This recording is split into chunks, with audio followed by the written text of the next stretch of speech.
Okay, so um, I am not new to playing video games, but I'm pretty much new to the UFC game. I played a little bit of the career mode of UFC 4 and just put it down after that. I played through like two seasons of the career and I was like, whatever. But since then, I've been playing a lot of Undisputed, and Undisputed is not a finished game yet, so I'm really excited to go into UFC 5, and we're gonna watch this gameplay. UFC 5 introduces brand new animations for punches, kicks, elbows, and knees. To talk about a few, the new leg kick animation is beautiful, and the knees are so realistic and powerful looking. The new pivot left hook animation will come in handy. What I do like, what he just talked about right there, was I did like the leg kick and that pivot hook. Not so much the animation itself. I like the stagger that the opponent has when connected. I love the stagger animation When dealing with pressure, and the new front kick to the body animation is snappy and beautiful. But that's not all. With the power of next generation graphics, visual cues, as well as hit reactions showing just how impactful strikes are, have all been amplified. When you throw a strike and it makes impact with the athlete, improved facial in a submission in UFC 5, for example, a guillotine, you'll have two choices. You can choose to force your opponent to submit by crossing both feet behind their back and squeezing, leading to a tap, or you can choose to advance to the mount, a more advantageous position. And although you gave up the submission, you secured another favorable position. As the attacker, the direction of your inputs will always remain the same regardless of the submission. Up to submit, and down to advance to another dominant position. As the player who's defending, the directions of your input will also always remain the same, regardless of the submission. Well, rest assured, the team accounted for this concern because in tandem with the regular HUD displaying head, body, and leg health, an additional gauge now shows your submission health. Depending on the strength of the submission, your athlete's submission defense stats, as well as your current stamina level, it might require as many as 3 submission attempts to completely deplete your submission health, and when that happens, the submission is instantaneous. It is important to note that despite this protective measure, one-shot submissions remain plausible in UFC 5. These occurrences are acceptable. So I think that's pretty cool too, that there's a whole lot of factors that go into the submission. It had the little purple bar at the top. I didn't pause it on that. It had a little purple bar. Was the submission health, your self being able to submit the defensive player, the person that's about to get to submit, and their defensive stats. So many things are involved. The stamina, the overall stamina.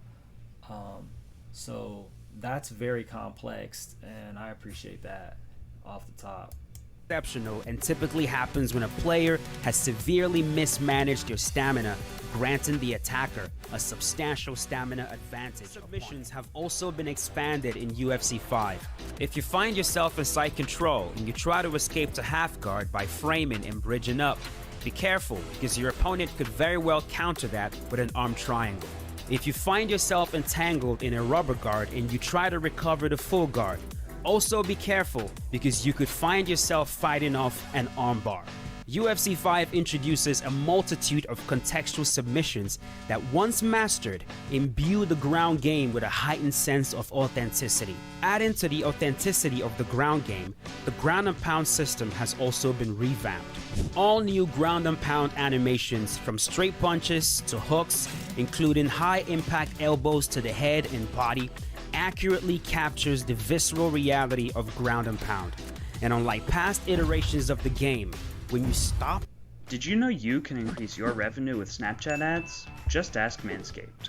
We have seen the opponent on the ground, the reaction they give. The vision penalty icon appears when an athlete gets cut in areas of the face where bleeding could lead to visual impairment. like the brows, the eye, the Man, and that is so gory right there. There is an absurd amount of blood, which I appreciate. I like that. forehead, etc. This leads to an increase in the amount of damage you take on the affected side while the penalty is active. If no further impact occurs to the affected location in 30 seconds, the penalty is lifted. The penalty is also lifted at the start of a new round. The breathing penalty icon appears when an So now I've watched some of these videos about this game prior to this. So that, this 30-second penalty thing is I'm like I said, I'm not from UFC. I haven't done 1, 2, 3, and 4. So this 30-second penalty thing, it goes away, but I wonder, like, are you susceptible to going into the penalty again once you've already been in the penalty? Like, how often can you reactivate this bloody penalty? Like you gash somebody and it goes away, and then you hit them in the gash again. Does it come back? Like, where is that at? an athlete sustains an injury to the nose or mouth. This impact will decrease the short-term stamina recovery for as long as the penalty is active. If the athlete can protect against subsequent damage to the affected area, the penalty will be lifted in 30 seconds or at the start of a new round. These icons authentically represents the effect a submission attempt can have on an athlete. The heart icon appears when a player loses a chunk of their maximum stamina due to a deep choke. The goal here is to accurately represent how chokes, especially deep ones, can negatively affect an athlete's overall stamina. The arm health icon is meant to signal a loss in maximum block health due to a deep arm submission. Whether it's an armbar or a kimura, overextending the arm realistically leads to a reduction in blocking ability, and UFC 5 represents this authentically. The leg health icon signals a loss in permanent leg health when a player survives as a result of any facial. So that's really cool too. Like permanent injuries. That's really cool. I like that. I think people that have been playing games for a long time, fighting games, whatever games, shooter games, really have been wanting, permanent injuries. I know, I think it was late 90s, early 2000s. Early 2000s. They introduced, GIMP aspects in the games, and I've seen a lot of games get away from, a lot of shooters get away from the characters getting gimped and things like that. It was popular for a moment, and then they kind of took it out of games. I didn't see it for a while, but I do like the gimp, the staggered fighter. I think they need to bring that back to games. They need to bring that back to simulations, and all types, whether it be a shooter or a boxer or UFC 5. If you get hurt, it needs to be, it needs to be visually, represented. Your stats should go down. You should not be walking around and fighting like you're at 100%, or shooting a gun with perfect aim and things like that when you're already injured, in anything that's trying to be a simulation. Injury, not including injury to the mouth. At first, the icon appears yellow, but as subsequent impact is received on the affected area, the icon will appear more red. The more red the icon becomes, the closer the ref is to halting the match briefly and requesting a doctor check. If the doctor examines the injury and determines it is not severe enough to warrant a stoppage, he will exit the cage and the match will continue. However, if he examines the injury and determines that it is indeed significant enough, he will signal to the ref and the match will end. UFC 5, it is as simple as holding the right bumper and pressing either square or triangle for the lead and rear uppercuts. A new dedicated spin input has also been introduced. I love those uppercut buttons right there. I love it. to the game. And so rather than having to remember a multitude of button combinations for different spinning attacks, the X and circle buttons pressed together will always result in a spin. And when you pair that with another button input, like circle for example, your fighter will perform uniform. And that didn't make any sense. The X and circle buttons will always result in a spin, and then if you pair that with circle, which you're already doing, you'll get a spin. That didn't really make a whole lot of sense, but I'm sure it'll make sense when I start playing the game. With the takedown input, which enhances the overall experience. In UFC 5, triggering a clinch is as simple as simultaneously pressing square and X. Stamina cost. With the new submission systems, seamless submissions, we added a lot of depth, but we didn't want it to be intimidating for new players or players who are starting to grapple. You can play grapple assist within submissions. It all flows like for a casual player, like it's pick up and play. You're not going to play at a high level, but you're not going to get stuck. Now there's no more mini game, and when you're using grapple assist just continues to work as you get into the actual submission. You can use the submission intent to just keep going and finish the opponent. If you're defending, just trying to get up, you can keep just doing that. Or if you're trying to ground and pound, you can escape a submission right into a ground and pound position to punish your opponent for doing it. Do you try to submit you? You can even, as a defender, use the submission intent to counter a submission to one of your own if your fighter can do that. A lot of the fanciest things in this system actually happens a lot. You get to see a lot of cool animations because you're often sort of, especially if you have two beginners playing with grapple assist, you're constantly racing. And when you're racing, like, you know that's when you see the coolest stuff, right? We get into an armbar, like immediately you try to escape, I try to finish, we go into a belly down armbar, you flip, and then end up inside your leg. All of these crazy stuff, the coolest stuff, actually happens a lot when you're playing as a beginner. In your own pace, you can start to explore depth and changing controls and so on and so forth. And there are more changes to the ground. So it was almost impossible to get to back mount and back flat positions, because when you're doing it, the people could just roll for free and end up back sitting, which is a little less dominant for you. They cannot do that for free anymore. If they have a stamina advantage, they can do that, just like in UFC 4. If they don't, they can't. So now there is a new contextual transition there for when you're trying to get back mount and they're trying to roll. It's a brand new result. I won't say what it is, but it's not back sitting.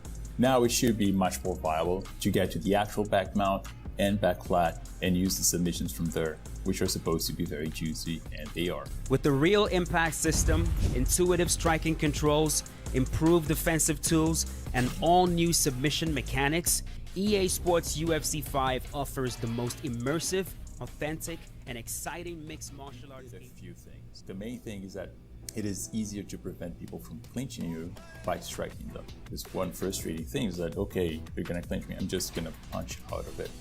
But in UFC 4, almost always you would punch them and they will clinch you through it as an exchange. Exchanges into the clinch can still happen, but if you're punching someone with a straight attack, we figured out it would make sense that that should be the thing that would kind of push their face away and not let them clinch you. So any jab with straight will nullify a clinch attempt. Now, furthermore, any retreating attack, like any sort of retreating attack, makes. Are you trying to get your faceless YouTube channel off the ground and grow it so that you can have some steady income coming in and makes the clinch not stick to you? You remove. So some of that, what they're talking about, like defensive things like walking away from the opponent, throwing a straight, interrupting. That's interesting. That's really interesting. Like there definitely needs to be, lots of ways to stop the takedown, but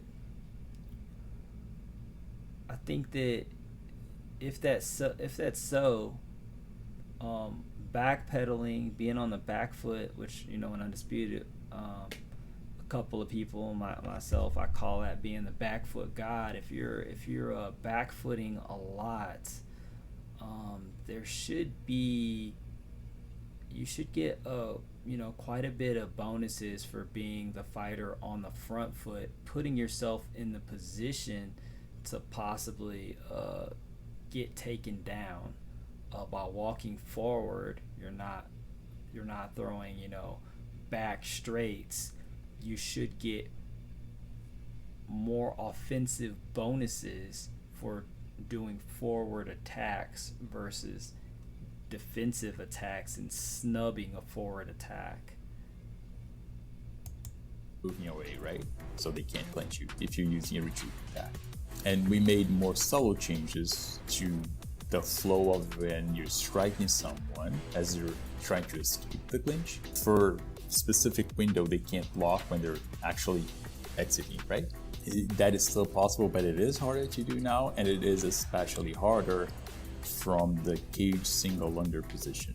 But the defensive striking the clinch is generally more powerful than it seems. The truth is that if people clinch you through your strike, you actually have the upper hand. If you continue to strike, it will take them out of what they're trying to do. Like you will interrupt the needed. Will move slower.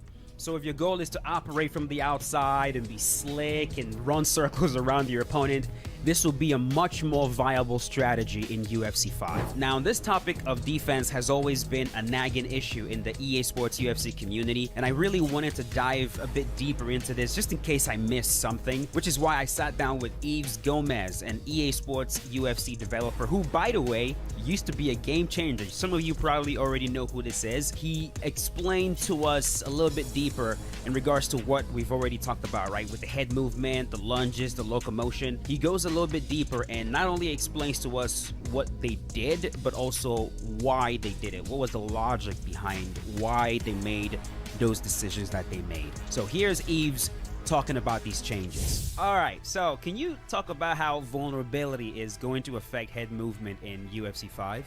The frames part of it is just the first part, like the first buff, and it was also buffed regarding the stamina cost. It now costs a lot less across the board, and the vulnerability was decreased and the mitigations were increased. We also added mitigation to when you try to dodge sideways against the frontal attack and it still catches you. So if you're trying to dodge a jab but you don't get out of the way in time, it will still grant you a little bit of vulnerability because you're slipping out of the way. So it's like the punch is glancing off your face.